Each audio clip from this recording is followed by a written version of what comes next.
Once the diagnosis is made, then most hospitals or doctors would refer the baby to an organisation like the Cerebral Palsy Alliance, where there's a 65-year experience in looking after children and families who have a child with cerebral palsy. And that will come in many forms. There's social work support, psychological support. There can be also occupational therapy, physical therapy, help with equipment that's very expensive and very important. And also families can meet other families who have children with cerebral palsy. Often parents actually know what's around and they can guide each other. They need to be provided with, firstly, ideas how to promote their child's development and what to do with their child. So what to do with their child may be simple things like how best to play with their child, how to feed their child, how to have the child in the most appropriate position for play and for feeding. They might need a lot of practical advice. But early childhood intervention is much more than that. It's helping the parents understand all about cerebral palsy.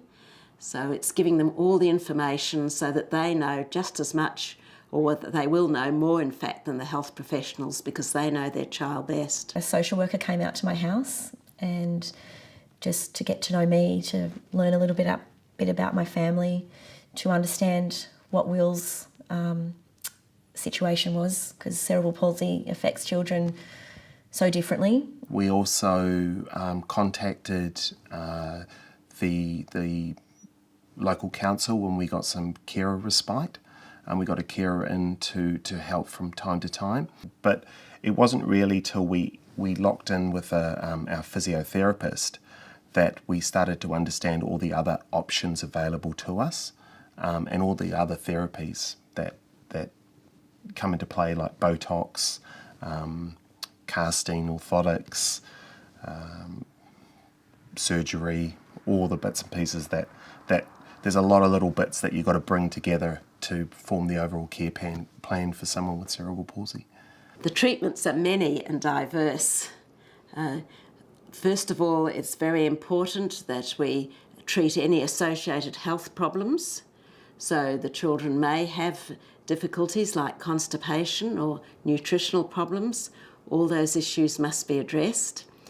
Any associated difficulties such as problems with vision or hearing must be thoroughly investigated, and if the child needs glasses or hearing aids, those must be supplied. Things that you need to think about are what will they need in the form of early intervention, so occupational therapy or physiotherapy. We know that if children are given therapy that helps them function in their own home, that can be more helpful. Or if they can be taught to feed themselves. So we ask the parents and the children, what is it that you want for your child?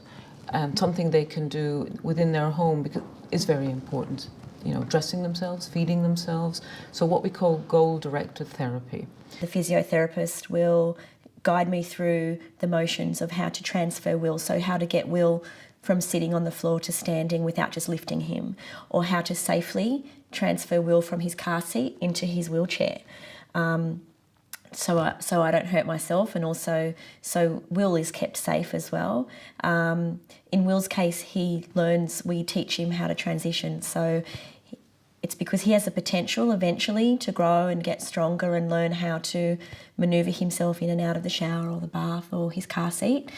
And so rather than just constantly lifting him from A to B, we show him how you would move. With Kinnan at home, we do a number of activities that are centred around his CP. We try and get him to walk to school or part way to school a couple of times a week, because it's also about getting his endurance up. I mean, the rule of thumb that we've been given is that for Kinnan to walk one step, it's the equivalent of someone else walking 4 steps. He also has to take medication for his seizures, and then there's work we do with the speech therapist at home too to help develop his learning skills as well. We did leg massage every day because the ataxic CP makes his muscles very tight, almost like steel cables. So you have to massage that out, it's very painful, which is why we need a wheelchair on long walks, because his muscles seize up. We believe that the earlier that therapy is provided, then the more it can affect the recovery of the brain, because we know that babies' brains actually are changing all the time, and that they have benefit from something called neuroplasticity. That means that their brain can change, develop, and other areas of the brain may take over. So it's very important to get in early. As far as support goes for my husband and I, we have a fantastic family who are very supportive of us, but family still sometimes isn't enough, and definitely connecting with a group of people, whether it be through an organisation such as Cerebral Palsy Alliance or whether it be through school, it's so vital to create relationships with people that understand, that are going through the exact same thing. You can't get enough support from other parents. You've got to know people, even possible family counselling, relationship counselling, because it affects you. If the parents aren't strong, they can't look after the child. The future for children with cerebral palsy is changing all the time. We're not just looking at research into prevention and cure. In fact, most of the research at the Cerebral Palsy Alliance has been focused on finding the best interventions to help children fulfill their best potential. I just hope that my husband and I and all of our family and the therapists that work with Will, that we can arm him with the opportunity to have a fulfilling and the most independent life that he possibly can, in the same way that we have that plan for his older brother.